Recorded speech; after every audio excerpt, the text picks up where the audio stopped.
We are extremely honored to have Director Valerie Williams come join us.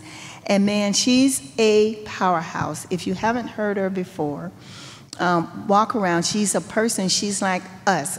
We had when I say us, I'll explain that. In our pre-institute workshop this morning, one of our participants stood up and was like, hallelujah, I am with people who understand me and understand my language.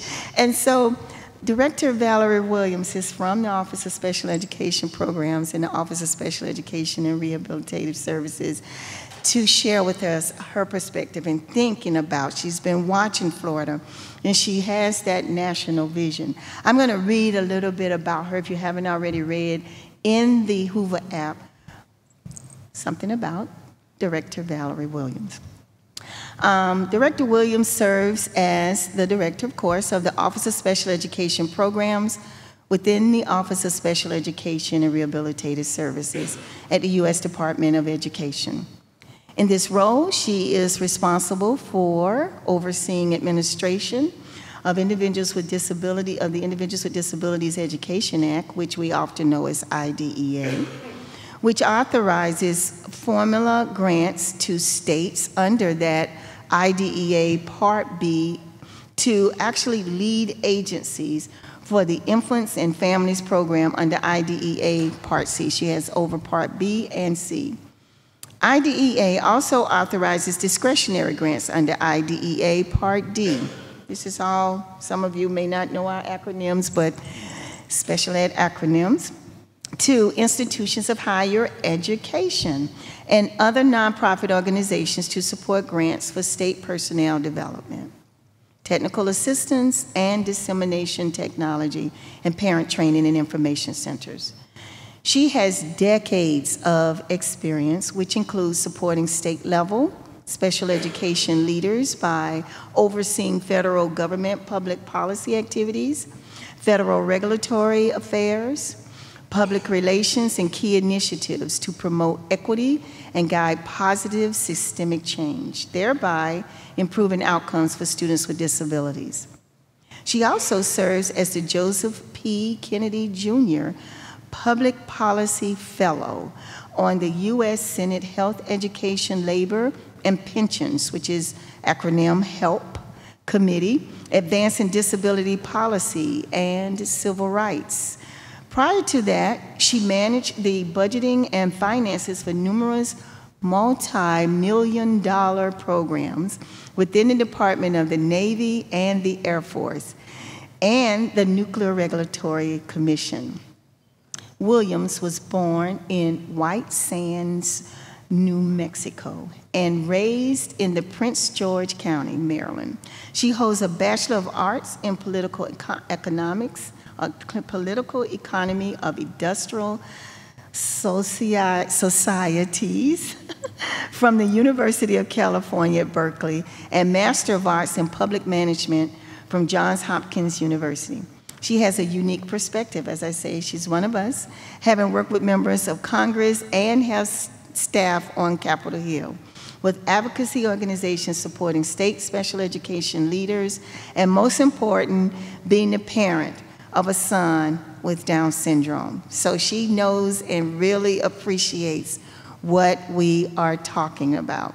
So I know it's a little early, 10 minutes early, but she's ready. And get ready, sit up, and listen to Director Williams as she talks with us about her perspective. Let's welcome her on board.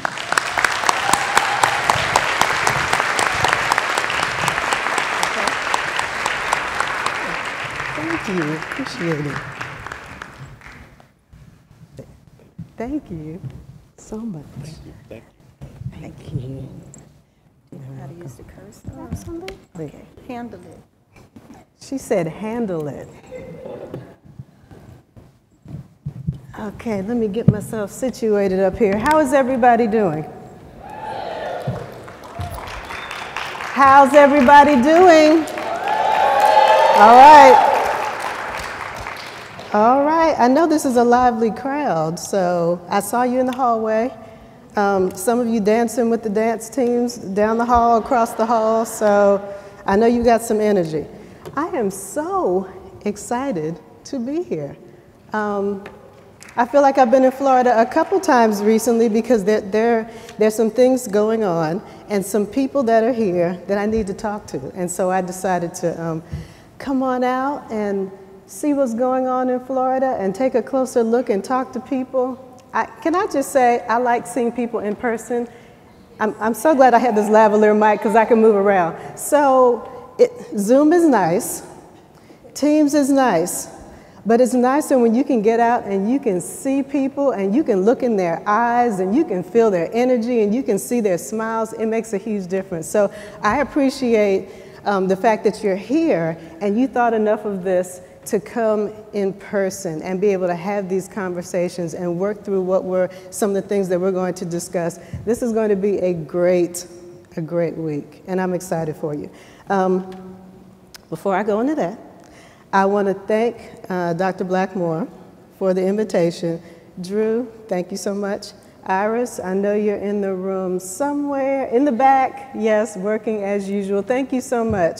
I would not have missed this, and when I got the invitation, I was trying to figure out how can we make this work. Erica's always like, how can we make this work? We're going to make it work, and that's why I'm here, so I greatly appreciate the invitation. I also, before I go too much further, I want to thank everybody in the room, okay? A lot has gone on the last handful of years, and some of our work with our students and some of our programs and education broadly, in many places, it has been held together by duct tape and tears. And it is only because of people like you that are in this room that decided you were going to keep going, you were going to keep moving, you were going to keep working, and you weren't going to let anybody stop you. And so no one up until now has said thank you. Honestly, from the bottom of my heart, I thank you for everything that you've done. So give yourselves a hand, please. Yes, your efforts do not go unnoticed by any stretch. So out of curiosity, I find that there are a fair number of new people in our field broadly.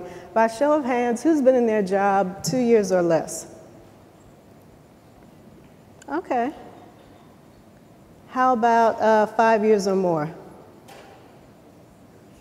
10 years or more? 15 years or more? 20 years? Oh my, 25? 30? Okay, now this is interesting because there are a lot of places that, oh, I saw you standing up. No, not standing up for that, okay. In many places I go around the country, a lot of people have been in their jobs relatively short periods of time. And so when I go places where I see that people have been in their jobs 10, 15 years or more, that says a lot. That says a whole lot because a lot happened during the last handful of years. You know that COVID presented a lot of challenges, but it also presented a lot of opportunities. So our systems are typically extremely slow. We are slow to identify a problem. We are slow to get together. We're slow to talk about the problem. Then we finally get together and we talk about the problem, and then we need to finally make a decision. And then how long does it take to implement that decision? It takes forever, right? Our systems are just slow. That's the way they've always been. But during the pandemic, we did not have the luxury of time. We had to be flexible. We had to be adaptable. And things were literally changing every day, depending on where you were. And so my thought is that it presented these challenges, but it also presented a lot of opportunities. We are more flexible, more nimble, more adaptable than we have ever been. And there's some things that we have learned that we need to hold on to, and we need to take it, and we need to figure out how we can use that and move us forward to an even better place. I'm going to talk a little bit later about complacency. Complacency is not where we want to go. But in terms of what happened during COVID, a lot of what happened was exacerbated and it was magnified. Honestly, it wasn't new. There wasn't a whole lot that was new that happened, but things happened that we already knew existed, and then all of a sudden other people were paying attention to it because they all had the bandwidth to do so. So we did a lot of virtual learning in some places. to varying degrees of success. I think it depends on what the student population was that you were talking about and who you were dealing with as to how effective it was. I know I live in Maryland, and my son, who is roaming around on the property somewhere with my husband, he's 12. He thinks he's 30, but he's 12. And when the pandemic hit in Maryland, what happened was they sent him home with packages of paper. Do these assignments for the next 2 weeks. We'll see you in 2 weeks, before we really knew what it was. And then we work on this paper, and 2 weeks later, they're passing out Chromebooks. And we're realizing there's something else going on here. And time went on, time went on, time went on. He was in the 4th grade at the time. And my husband said, this is odd. And I told him, something's wrong. I don't know what's wrong, but I don't feel like he's going back to school anytime soon. And he said, you mean this school year? And I said, no, this year. This is not normal. This calendar year, this is not normal. So our son at the time, is that thunder? Good grief. So our son, I know, being in 4th grade at the time, we're doing Zoom work. We're doing virtual school, right? And so initially, we were literally sitting beside him for the duration of the school day. We had to figure out, I had to talk to my husband, what do your meetings look like today? What do your meetings look like today? Who's going to sit beside Matthew for the duration of the school day? That's what our household looked like. And then eventually it turned into, we're in the room, but we're not right beside him, right? Because he was getting a little bit more independent. And eventually we could be a couple rooms over, but still listening out. Kids are smart. And so what we realized at one point is that Matthew had learned how to have his screen open and everything on. He had 2 windows going. One window was the teacher and his classmates, and he had that volume turned up because he knew that's what we were listening for. The other window was muted, and it was YouTube, watching stuff and all, yeah. But kids are smart, right? So he's figuring stuff out. And so that's what our household looked like. And it wasn't pretty, it was not pleasant, but we got through it like a whole lot of other places.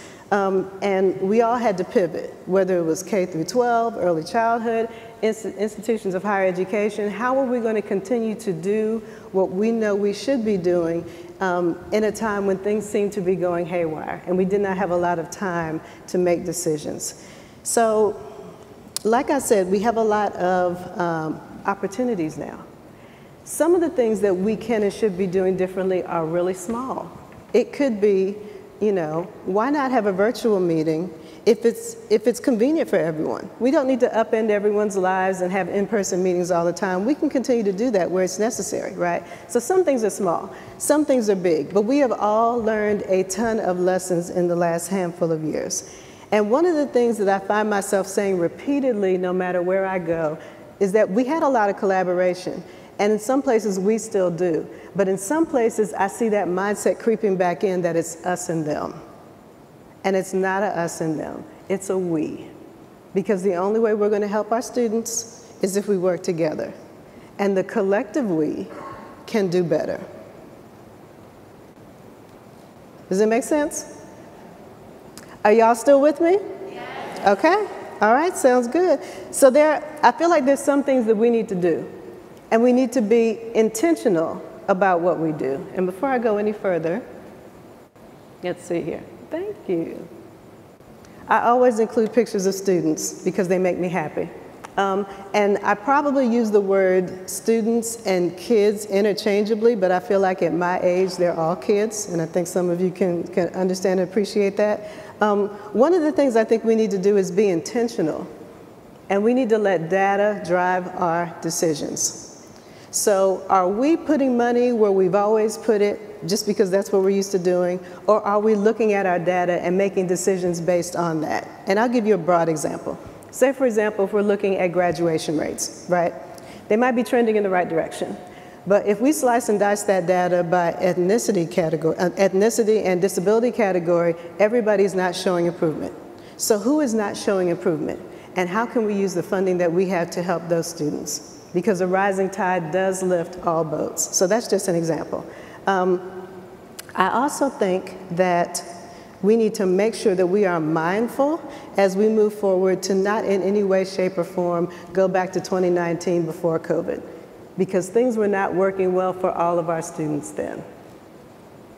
So our goal is to have improved outcomes, and in the end, for our students to leave our school systems and lead a productive, fulfilled life, whatever that looks like for them.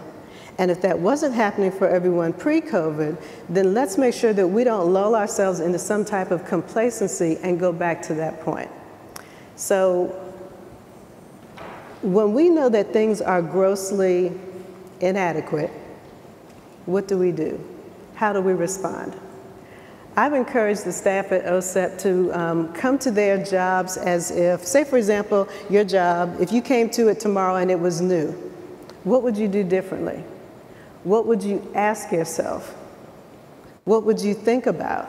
Because if it's something different than what you're doing right now, those are the things that we need to hold on to. Because as adults, I think we want to be comfortable and we want to be complacent. And it's no one's fault. We just get older and that's just the way things are. But if we're a little uncomfortable and we're constantly thinking and we're constantly changing and we're constantly looking at our students and trying to figure out what they need, that's the place where we need to be. And so I encourage all of you, as I continue to encourage my staff, be okay with some mild discomfort, because that's where things happen. There are a handful of things that I think we need to commit to. One is effective implementation of the law. There are a lot of people that want to reauthorize IDEA because it's been quite some time, and I'm not saying that it doesn't need to be reauthorized. But what I will say is that if what is written on paper right now is not being implemented, then we have another problem. And it's not the text that's on paper, it's the implementation. And the implementation is what leads to the outcomes. And that's what we've got to focus on. I see someone smiling in the back. I see you. I see you. We need to go back to basics. Because unlike here, there are many places across the country that I have been to where when I say out of curiosity, who's been in their job for 2 years or less, 90% of the hands go up. And I'm not just talking about like at the local level, I'm talking about at the state level, like all over, state, district, institutions of higher education. There are a lot of new people in our field. And so we can't assume that people know what it is that they're supposed to be doing and how they should be doing it. We can't make that assumption. Now, I'm an optimistic person by nature, so I believe that people want to do the right thing. That's just me. I believe people want to do the right thing. And when they don't do it, it's because they don't have the information.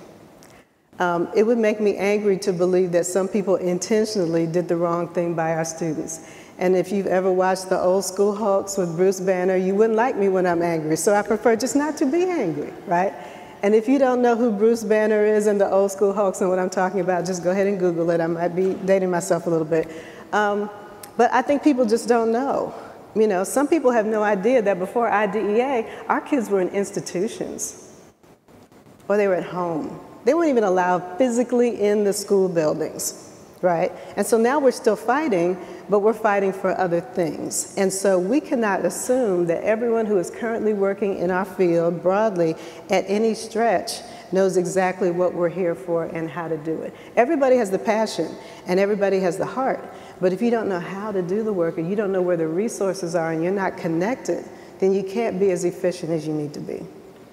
So we need to raise our expectations for what we believe our students are capable of.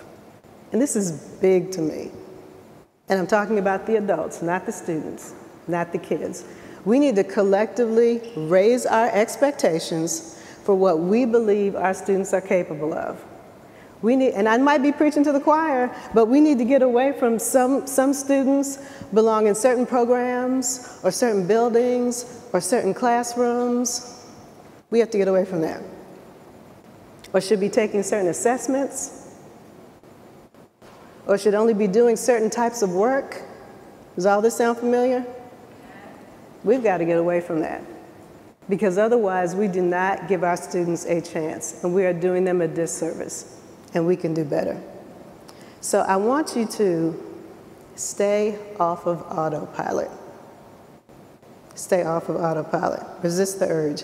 One of the things I've been saying recently, we need to be bold, we need to be brave, and we need to be urgent.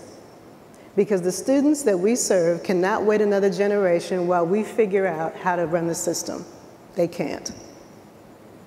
A year in the lifetime of a student is forever. And we know how to do this.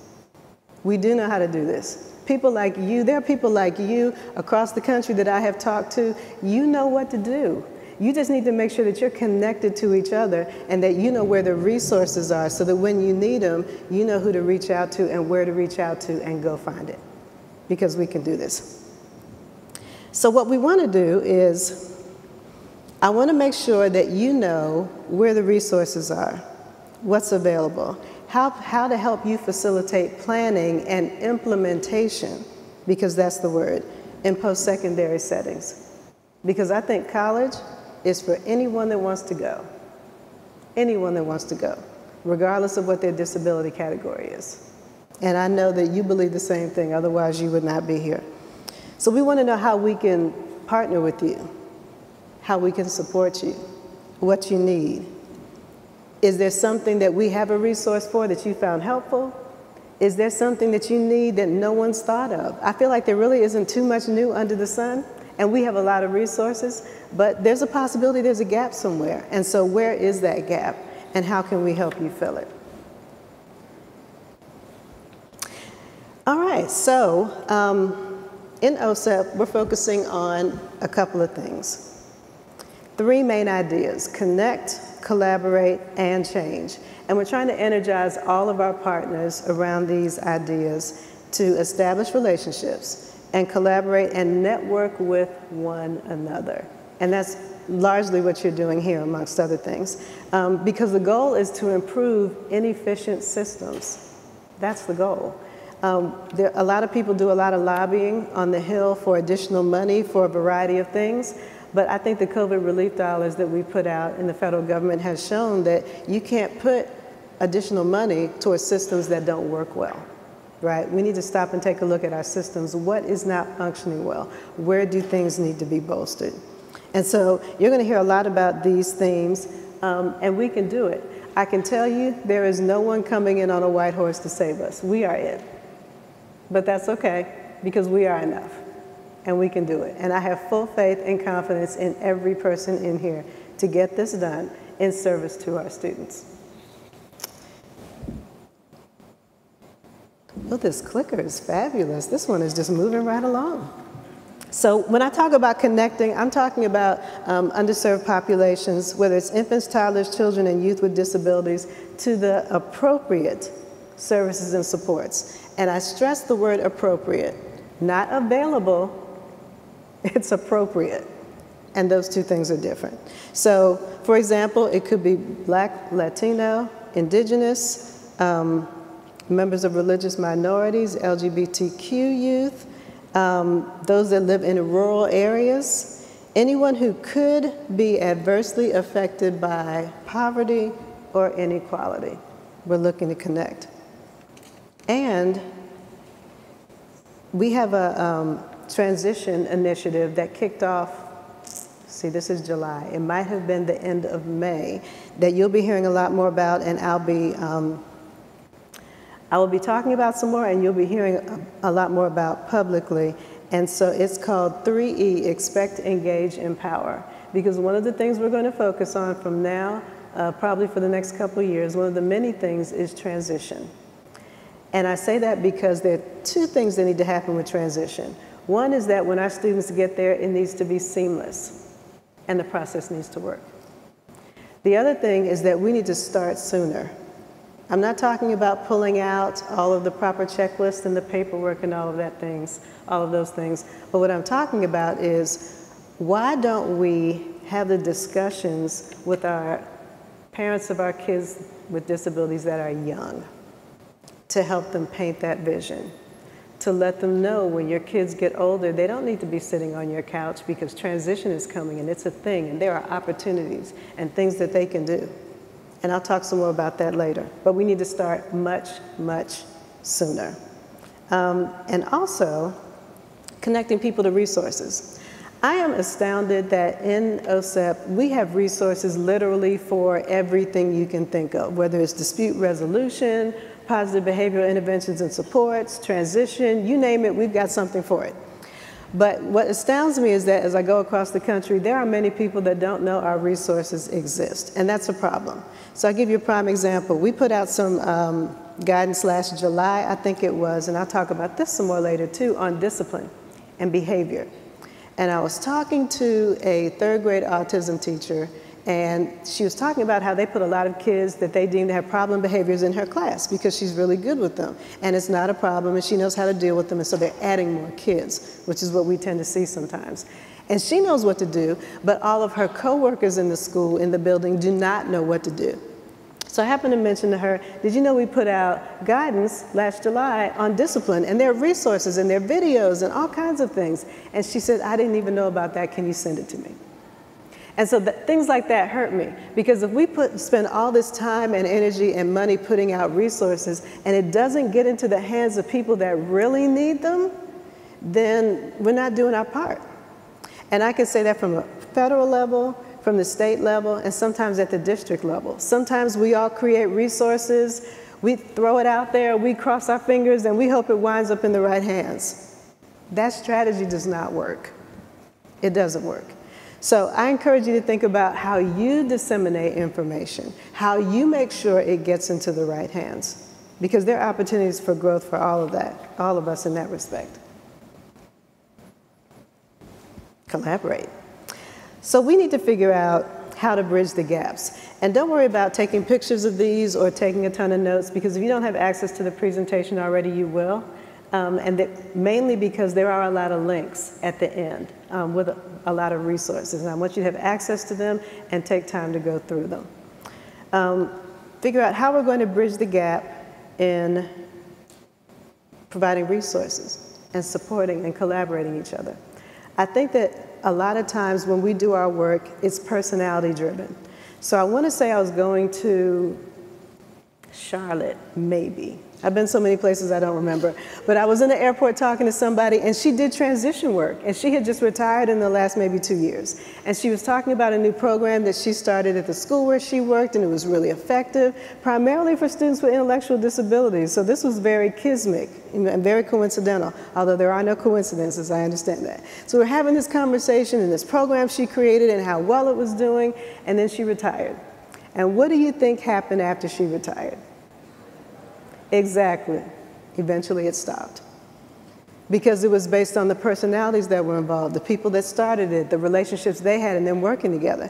And so I understand we need to start there, but we have to figure out how to operationalize and systematize that work so that it's not dependent on any one or two people and it continues. Because what happened with that person I was talking to happens all across the country too. And it's like taking a couple steps forward and then we take a couple steps back. And we don't ever really get to where we want to go. In our collaboration, we're also working to figure out how we can increase access, because this is necessary not just for students with disabilities, but for all students, to social, emotional, behavioral, and mental health supports. All of our students are in need of that. That's not new, but it seems to be more prevalent right now and something that is getting a lot more publicity than it used to. We're also looking to bridge early childhood, general education, special education. How can we bridge those gaps? Because our students are not just our students. The majority of students with disabilities spend a lot of time in the general education setting. And so one of the things that we know is a problem broadly, and I'm sure you know this, people think of students with disabilities as those students, right? Silo them, push them off to the side, someone else will deal with them, someone else knows what to do, right? But students with disabilities are general education students first. That's probably going to be written on my tombstone, I don't know, because I say it and I'm going to keep saying it until the end of time. But we've got to figure out how to break down our silos so that people realize that our students and our kids are not just ours. They are for everyone to help and to work with. And so how do we set up environments that are conducive to learning? whether we're talking about K through 12, whether we're talking about institutes of higher education, and how do we create what will be supportive and what will be safe. Now, I'll tell you, for example, that in our discipline guidance that I talked about, that we put out last year, I don't understand why in 2023 we're still talking about suspending and expelling preschoolers. Preschoolers, yes. I don't understand why we are still having to tell people that you should not be handcuffing students and duct taping them to chairs and locking them in closets. Why are we still having this conversation? Some things in the way of discipline, people are clear on what it is. Discipline is when you remove a student from an academic setting for punitive reasons. Suspending and expelling, that's pretty clear. Some of these things are clear. Some things are a little fuzzy, and people didn't even recognize them for what they are. Informal removals. Johnny's having a bad day. School just started 2 hours ago. Come pick him up. And it happens with regularity and no documentation. And even though we are here to discuss post-secondary, these are the smaller things that happen leading up to post-secondary that if we don't get a grip on them, our students won't see the success that we want them to have because we have problems earlier on that we need to fix. Let's talk about change. I'm pointing that way in the back toward my friends. Yes, I see you. So we are engaging in activities that are going to help with change. Say, for example, issues with shortages. How about new pathways to licensure? How about apprenticeships? Now, apprenticeships are not new, but apprenticeships where teachers are concerned are a relatively new idea. But we started working with our friends at the Department of Labor, and we have about, I think, at least 15 states that have apprenticeship programs for teachers, working with paraprofessionals, similar to Grow Your Own type programs. And we have some TA centers that are working on this as well. How do we deal with systems that are inherently inequitable? When you look at what students with disabilities are receiving and their non-disabled peers. Now, as an aside, I know that there are some places where there are some words that you cannot use as freely. You might not be able to say equity. You might not be able to say some things. I've been told this around the country when I travel as well. My message to you is that we don't care what you call it. We just want to help you do the work. I've had organizations tell us we can't say this, but when we say the word access or when we say the word whatever, this is what we're talking about. That's perfectly fine with us. We just want to support you and help you do the work because it is about our students. And I think we can all agree that what we're here for is to serve our students to help them get good outcomes. So we are here to support you in whatever way we can do that. Perfect. Okay, so I talked about the 3E initiative. EXPECT is educating our stakeholders on secondary transition requirements and high quality implementation of special education related services and supplementary aids and supports.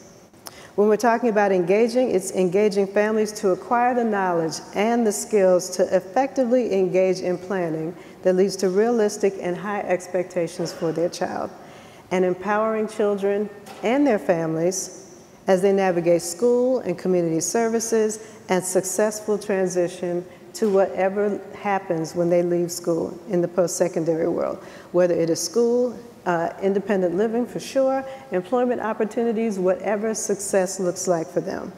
So in terms of post-secondary education and where does that fit in, for many students and families, attending college is an important post-secondary goal.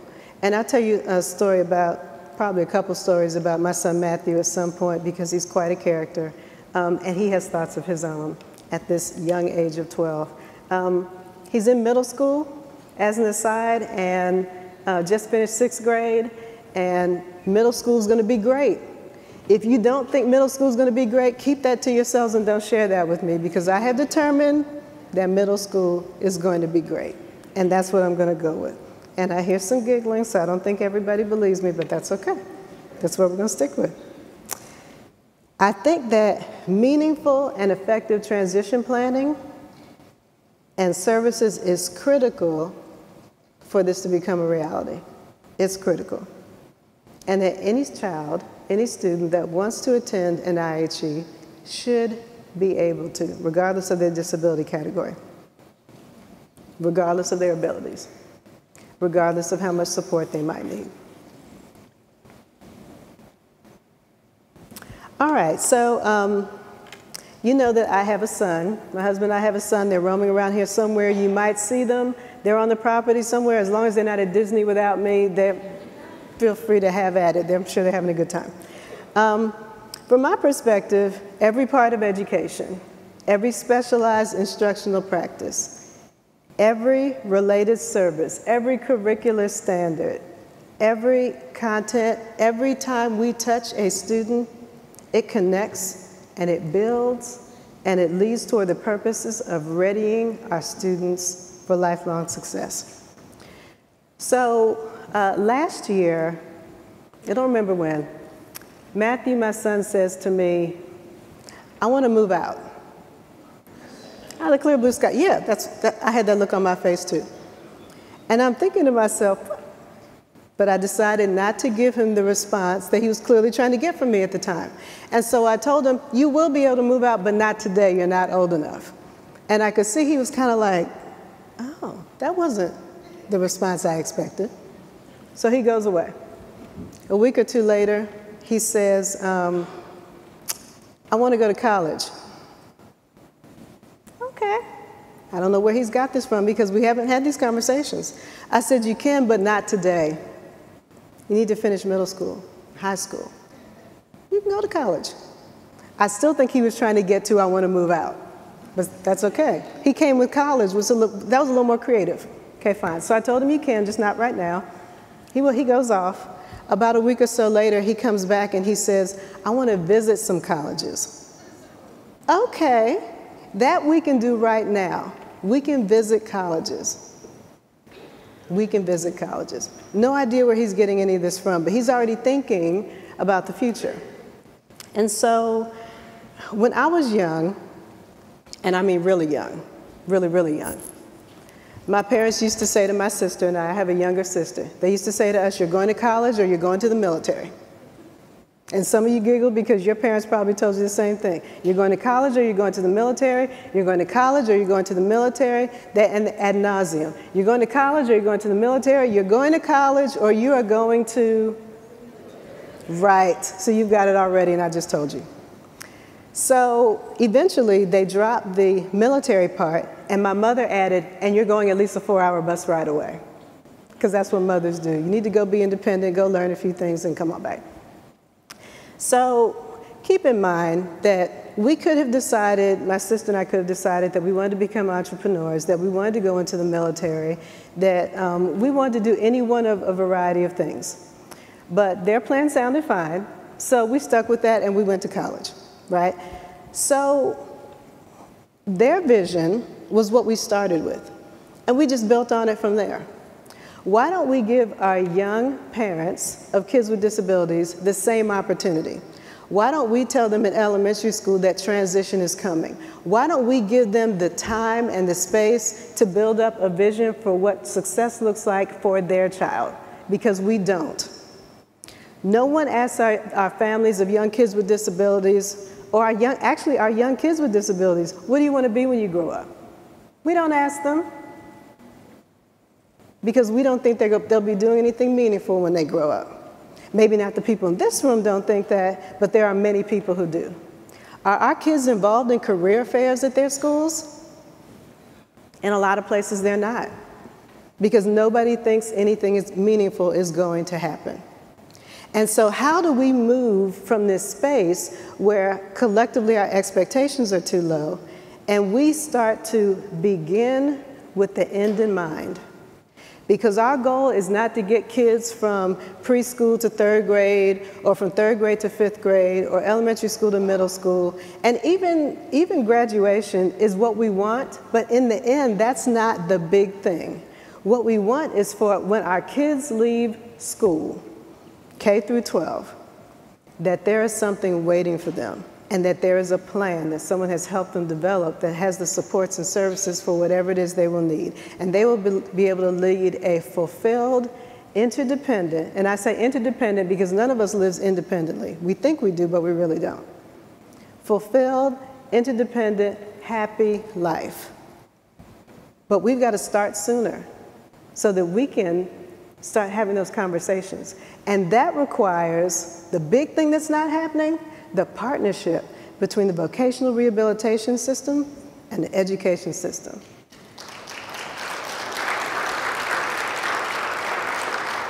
That partnership is not there. And when those two systems don't talk and don't collaborate and things break down, it impacts our students, and not for the good. I can't tell you how many parents have told me, I called Voc Rehab to come to a transition meeting that was happening at our school. No one ever returned my phone call. I had to print something off the Department of Education website, and I took it to the meeting, and that was the only thing that made something happen. Or sometimes I printed it off the Department of Education website, and still nothing happened. I do a ton of listening sessions because I want to know what people think. I want to know what's going on, and I don't want any decisions that we make at the department to be made in a vacuum. And in separate listening sessions with principals and with parents, one of the many things I asked was, how's transition going? And in 2 separate meetings, they both said, what transition? That's a problem. And once again, the collective we can do better. College is for everyone who wants to go. It's a rite of passage that allows students to learn new skills, meet new people, live independently for the first time, and it has important implications. Historically, not all students have had the same access. Some of it is based on disability and disability category. Some of it's financial. There are many reasons. But the people in this room and the people in the educational system play an integral role in successful outcomes and that happening. And as a result of inequitable access to higher education, there have been legislative efforts across the country to increase that, which were talked about earlier today, just a little bit. In October or November, I went to the State of the Art Conference. Has anybody in here heard about the State of the Art Conference, or SOTA? I see a couple hands. Yes, I know you do. So I went to the SOTA conference. It's a post-secondary conference for students with intellectual disabilities. They had 2 conferences going on at the same time. They had joint plenary sessions. One was for families and providers. The other one was for students that are already enrolled in programs. So I spoke at one of the joint sessions, and then I did listening sessions with each of the groups. So when I asked, and actually the night before it started, it was exciting. They had a college fair. There were at least 25 colleges from probably 35, 40 different states, and you walked around the room and you talked to the staff and picked up their materials, and there were families in there, and it was fabulous. So I did a listening session with both groups. But I'll tell you about the listening session I did with the students. I said to them, what do you like about college? And it was all the things you'd expect. Going to football games, basketball games, staying up all night, eating what you want, all of that stuff, right? The same thing that's exciting to all students. When I asked them what was hard about college, navigating bus schedules, knowing where to be at what time. Honest, they said the work, but the work was not as big an answer as you would have expected.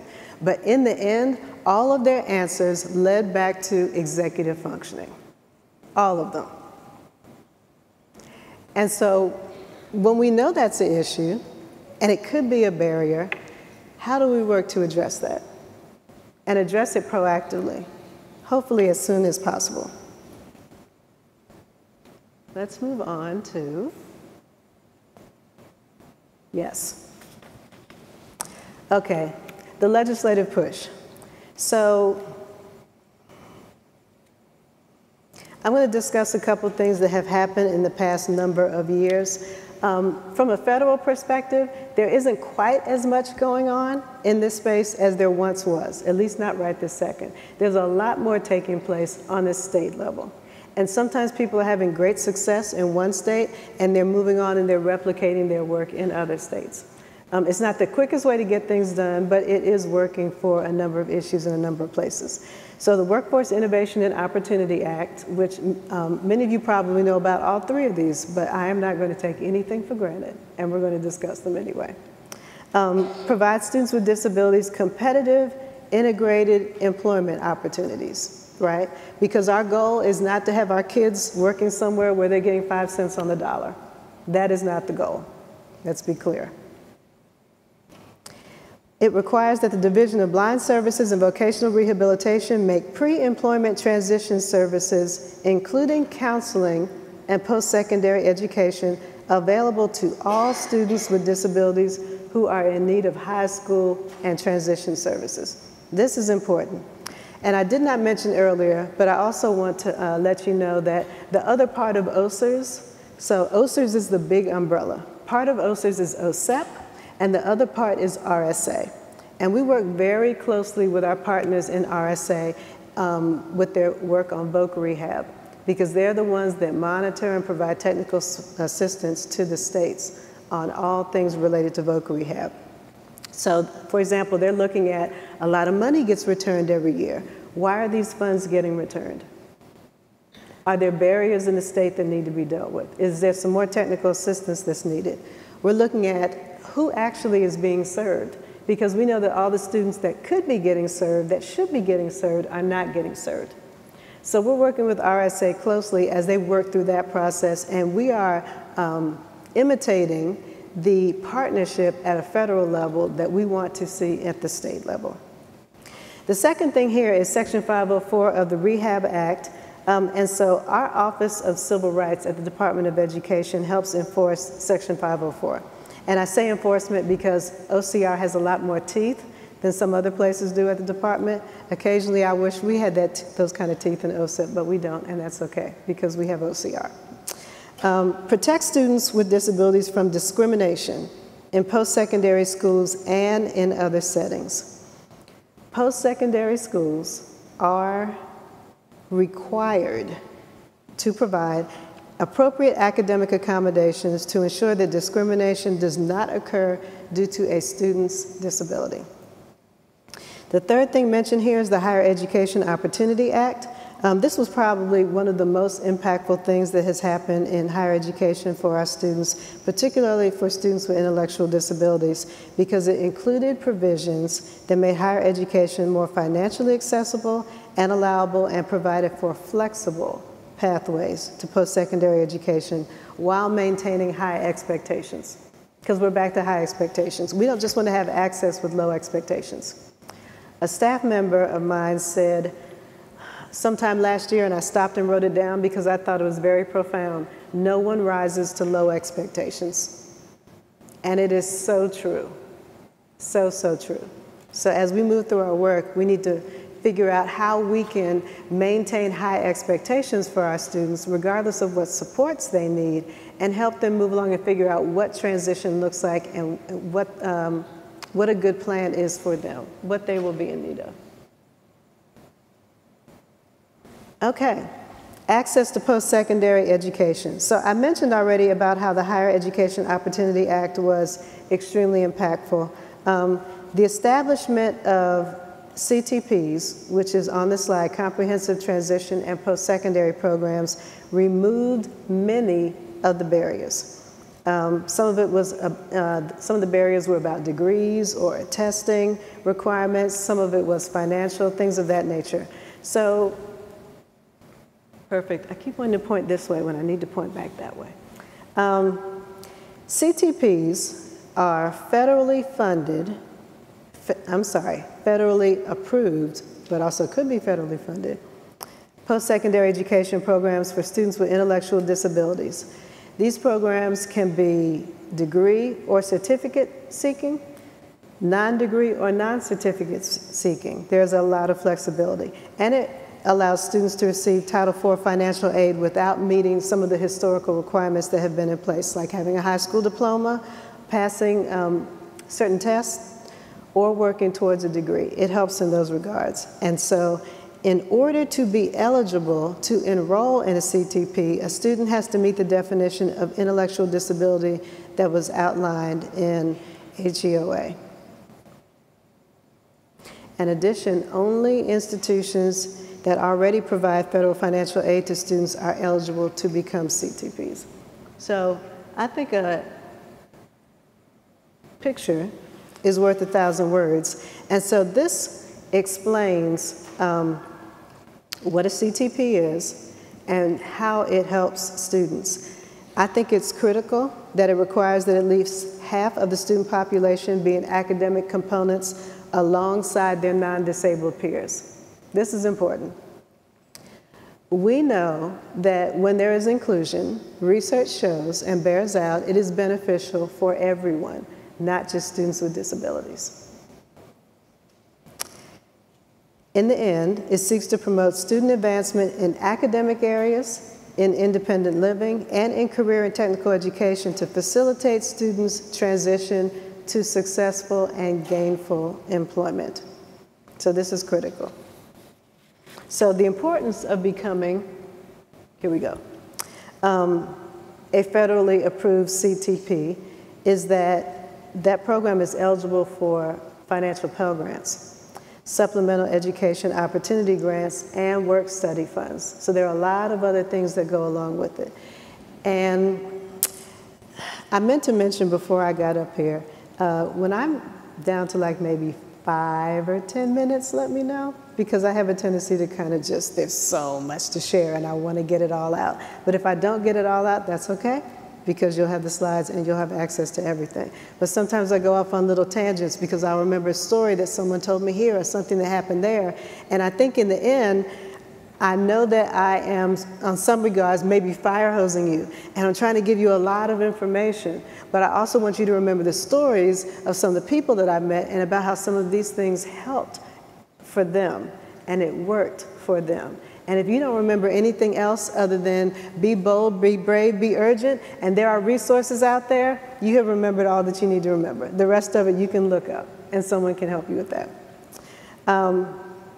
So in addition, back to funding, in addition, as a federally approved CTP, students with ID also have access to other federal funding resources such as VOC Rehab and Medicaid. Medicaid is extremely important, okay?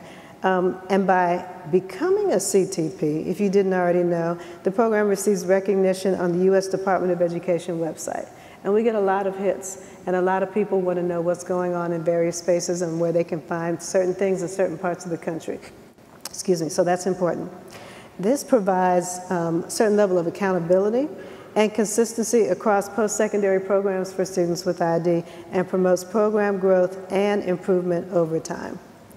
And if that were not enough, by becoming a federally approved CTP, it gives your institution a chance to apply to become a part of the Florida Post-Secondary Comprehensive Transition Program, which is a great benefit, through the Florida Center for Students with Unique Abilities. And I feel like I'm running an infomercial because I want to say, but wait, there's more. Because there's always more, right? There are just so many benefits. As a Florida-approved program, there are additional benefits. Students are able to apply for additional student scholarships, currently up to about $7,000 per year through the center.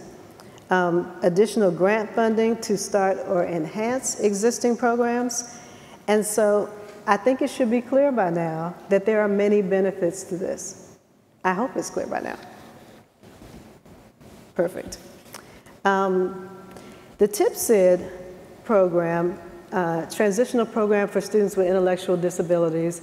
There was someone who had the role that I'm in right now many years ago She had a daughter, coincidentally, with Down syndrome, and she looked on the landscape and was trying to figure out how can we help students with intellectual disabilities get into college? How can we help fund and promote? And so this was her idea, the TIPSID program. And she's still doing a lot of great work in this space, post-secondary work. If anyone knows Stephanie Smith-Lee, she is a force of nature, most knowledgeable and down-to-earth person, but has some fabulous ideas, both not just things that she's thought of, but things that she has implemented and that we've seen great results from.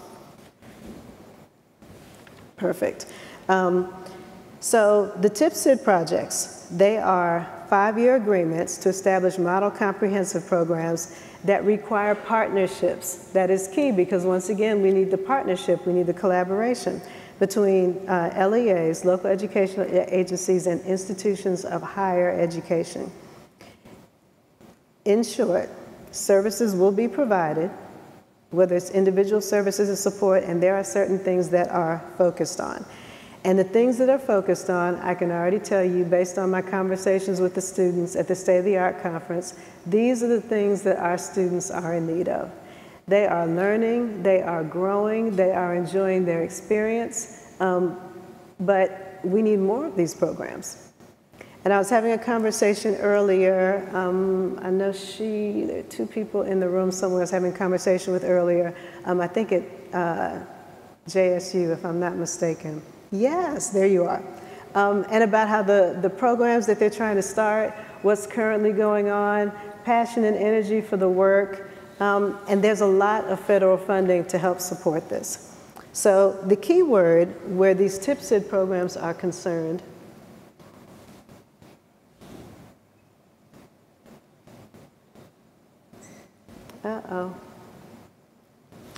perfect, is partnership and agreement. And so there's a TIPSID coordinating center that provides technical assistance to institutions of higher education that offer comprehensive transition and post-secondary programs for students with intellectual disabilities. And they will work with these programs.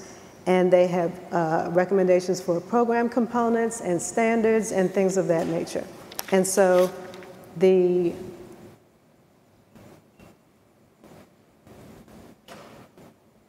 perfect. The grant program has criteria for who is eligible, but suffice it to say, they do a lot of technical assistance, not just with institutions of higher education, but also in the K through 12 space, because once again, that partnership and that collaboration is what's needed. And eligible applicants not only have to be partnerships, but they have to have demonstrated expertise in the field of either higher education or the education of students with intellectual disabilities, the development of comprehensive transition and post-secondary programs, or evaluation and technical assistance. And I think many people here have heard of Think College. I thought I saw them somewhere in your paperwork that they were, yes, I was sitting right next to you. Think College, a tremendous resource out of the Institute for Community Inclusion at UMass in Boston. And they are our national coordinating center for TIPSID. So they provide a lot of coordination, a lot of technical assistance, training, evaluations, just generally all around helpful and knowledgeable people. They also have a lot of resources and support for college programs for students with ID, even if they are not in a formal TIPSID program. They can still be helpful. And they aim to disseminate knowledge and resources related to evidence-based practices needed to develop, implement, and evaluate higher education programs for students with intellectual disabilities. So a wide array of services that are available to everyone. So I'm not going to read this. I'm not one of those people that likes to read slides. I figure you can read things yourself. I want to have something else to say to you. You can I see you. You can appreciate that. Thank you. There's a great need for these programs. There are more programs right now than there ever have been, but when you look at where they are and who has access to them, there's a greater need for more programs. And that's where people in this room and people across the country that do this type of work can be extremely helpful. So we absolutely, definitely need your help. There are a lot of resources for Think College. These are 5 more minutes, really? Did you all ever watch The Gong Show? I think I'm telling my age again. But if you ever watched The Gong Show and then toward the end, a big cane would come out and they would drag you off the stage. Anybody remember that? By a show of hands, I know you do, whether you raise your hand or not. Okay, a few people that are willing to admit it. You know what I'm talking about. I kind of feel the cane coming out to drag. It's okay. It's okay. Because you have access to this and you have all the links and you can take a look at it. So Think College has a ton of resources, and that's all I'm going to say about that slide. There are a lot of things that need to come together to help us close the gap for what transition looks like for our students. That is actually a picture of a book, okay? In the beginning, it kind of looked like a shadow to me, but it's a picture of a book. And all the things that need to come together in a successful plan for our students. But I want to stress, it should be individualized. Individualized. Individualized. We say that word a lot in the disability space, but everything that should be individualized is not. And sometimes there are things that are driven strictly by resources, but we have to remember to remain individualized. So a CTP program can help provide employment opportunities, independent living experiences for students with intellectual disabilities, and through assessments, we're able to collaborate, enhance the growth and organizational developments, and address each student's individual needs.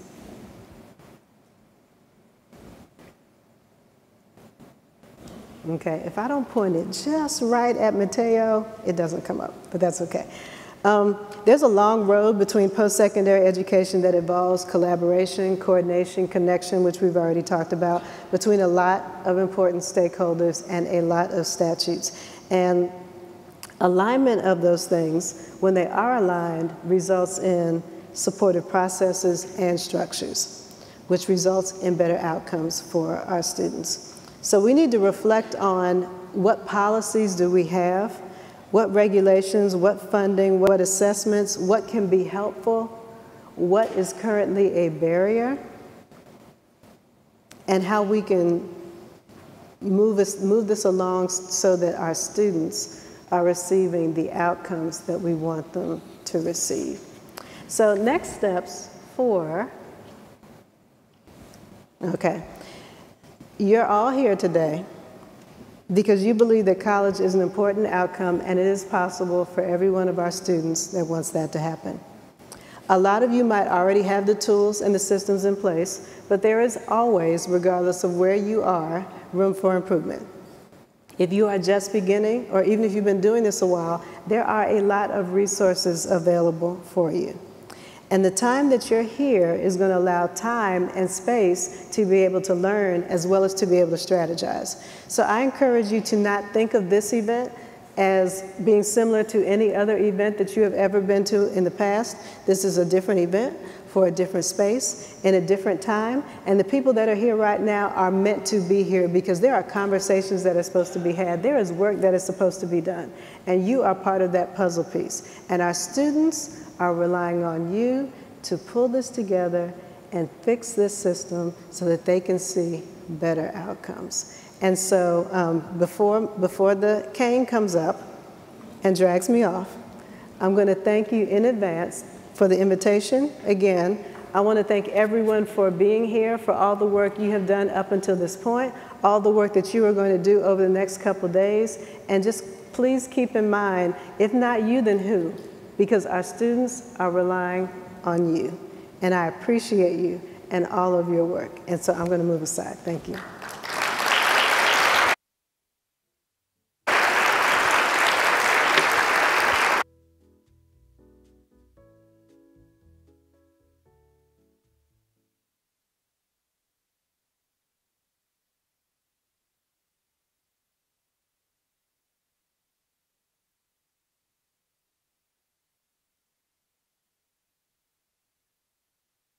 I thought she ate the microphone. I didn't remember. That was fantastic. Let's give Director Williams another round of applause. She understands our work, she is our people, and I'm sure she'll be looking across the country for where her son will go to college, particularly after he visits plenty of college campuses, which is, again, important to think about where the work begins, and then here we are. And we're not even the end of that. We're just another step towards some of their interdependent living, as you mentioned, and we really appreciate that. When we asked Director Williams to come, we also wanted to provide an opportunity, if you're willing, if there's questions. We didn't have that many in Slido. If there's questions that you would like to pose to her from the floor in relation to the support at the federal level that may help with your implementation or enhancement of your program. Are there any, or any components of her presentation? We have a question in the back.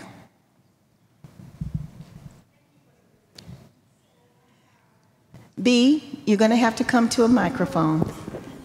We need a microphone.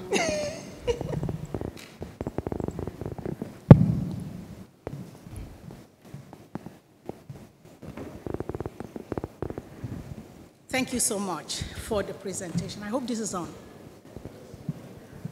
Okay, thank you. So my question is actually multi-pronged.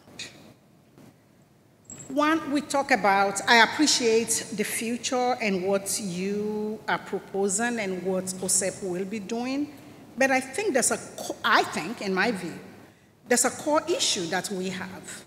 We have teacher prep. We prepare. Teacher what now? Say that again. Teacher prep. I'm sorry. Teacher prep. Teacher preparation. So we prepare teachers who are teaching regular education differently from the way we prepare special education teachers. In my view, I think that's a problem. Every teacher needs to know how to teach all students. We had this conversation earlier, but you can say it again for the benefit of everyone in here. Yes. Oh, okay. Well, I wasn't there, but maybe my spirit was there. So the other thing is the fact that I'm from the post-secondary environment, higher ed. And there's always something about what we measure and what we value. We do not hold colleges and universities accountable for reporting the number of students with disabilities on their campus, the achievement of those, and the progress that they are making. So it appears as if we don't value what that is because it's not measured, because what we value, we measure, and what we measure, we report. And when something isn't reported, we don't have a way of holding people accountable. Forever, we've always felt, using OCR as what we do, accommodation or access is always a retroactive thing. Sue, and then we'll get to you. Not let's prepare it so you can go. So it seems as if those that are working with individuals with disabilities at the post-secondary environment, they are actually running with their legs tied. So it's like a sack race. So thank you for this. Two things. So one is that we're having a lot of conversations at the department on our data, because if you ask the wrong question, you're going to get the wrong answer. And even if you ask the right question, is everyone's answer going to be valid and reliable? Is it going to be everyone answering the same question in the same way? And sometimes the answer is yes, and sometimes the answer is no. So we're doing a lot of work right now around what we ask, how we ask it, and making sure people are aware of how they should be answering it based on what's going on where they are. We're also looking at, do we need to ask more questions? Do we need to ask less questions? Where are things clear or not clear? In relation to the shortages, you mentioned teacher shortages, so I'll just address teachers, even though we have shortages in our related service personnel as well. But in terms of teacher shortages, we have a initiative at the department called Raise the Bar, Lead the World. It's a three-prong initiative, and one of them involves eliminating the teacher shortage. So when I think of shortages, I think of three things. One is the shortage of people in our classrooms in front of our students. That's one. because people are leaving quicker than they're coming in the door, right? And sadly, we have people who are teachers who are telling their kids and telling other potential teachers, you don't want to be a teacher. I don't know at what point this happened. Teaching used to be a highly esteemed profession. And when someone used to say they were a teacher, you kind of, they're a teacher, right? But that's not the case anymore. And so how do we elevate the profession? I think that during the pandemic, for a split second, when people had a bird's eye view into virtual classrooms, they realized how hard teaching is.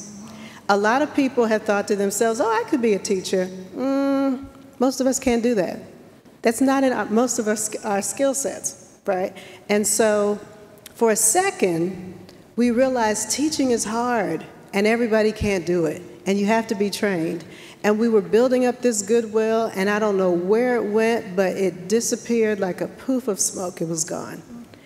And so now we're back to, oh, anybody can be a teacher. And we've got to get out of that space. So we're working on elevating the teaching profession, which includes dealing with the shortage of people in front of our kids. We're also dealing with pipeline issues, because a lot of teacher preparation programs are closing because there are not enough people to teach, and there are not enough students coming through. So we have a problem with people in the classroom, we have a problem with the pipeline, and the third problem is a diversity problem, because research shows that it matters when you are taught by someone who looks like you. And so in any given community, does the teaching profession reflect what that community looks like? I was just in Montana a week and a half ago, and I told them, if you have districts that have a lot of indigenous students, do you have indigenous teachers there? And one person in the room started clapping. And I found out later on, she's the Montana State Teacher of the Year, Special Education, Indigenous teacher. So it matters. And we can walk and chew gum at the same time. We can deal with all three of these things. And we're looking at our investments, specifically in OSEP, our Part D discretionary grants, to put our money where our mouth is. We have a lot of investments to put people actually through school, to get their associate's degrees for early childhood, to get their bachelor's degrees, master's degrees, PhD degrees. There are service requirements for all of this. We have something relatively new we did for related service personnel this year in '23. We also did something specifically for MSIs, HBCUs, and tribals. We have a lot of discretionary grant funding that we have honed in and made things narrow so that we can fix some of the problems that we know exist, specifically in the teacher prep area. Thank you.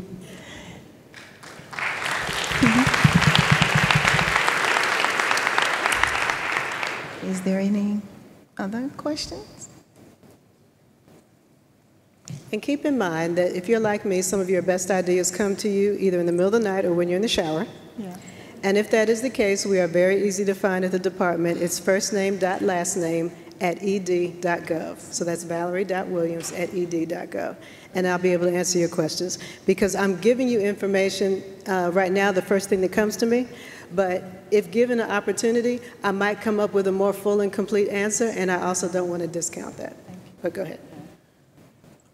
I don't know how to phrase this. One of the challenges is we have 50 states with 50 different graduation requirements. And so sometimes I work with 12 school districts, and the graduation requirements when students are transferring in from other districts it'd be nice to have one location to figure out, are there different diploma types in different states for students with disabilities, and what does that look like? Like I don't know if I'm phrasing it correctly, but in Florida we have a traditional standard diploma, but we also have an access standard diploma. And then there are other states that have different diplomas. It'd be nice to have one location to figure out, oh, what is Pennsylvania doing or New York doing in terms of their diplomas for students with disabilities, if that makes any sense. So I feel like, and if you send me an email, I will get this information back to you. I feel like one of our technical assistance centers might be able to help with that. I would love, in a perfect world, even though I know this is not possible, because there are different states that are doing different things, and we have our entities. So we also give money to the Marshall Islands, Palau, Guam, right, all of those places. And so what works in Alaska is not going to work in New York or Florida or California or Iowa. Every place is different, right? So as much as it would be great to have like, this is what a diploma is, these are the requirements, and this is what it should look like, that would make life a lot easier, but it's not possible, as much as we would all love to do that. But I think there should be a resource we have available to help you figure out who's doing what, because in some states, they have an array of options in terms of what graduation looks like and all the different diploma types, and in some places, they're probably just two. Right, and so, but it's a lot of work to figure out where you are and where you think you should be and making all the requirements and the curriculum line up with that, but I'm pretty sure we probably have something for that. Awesome. Thank you, Director. We really appreciate your time and willingness.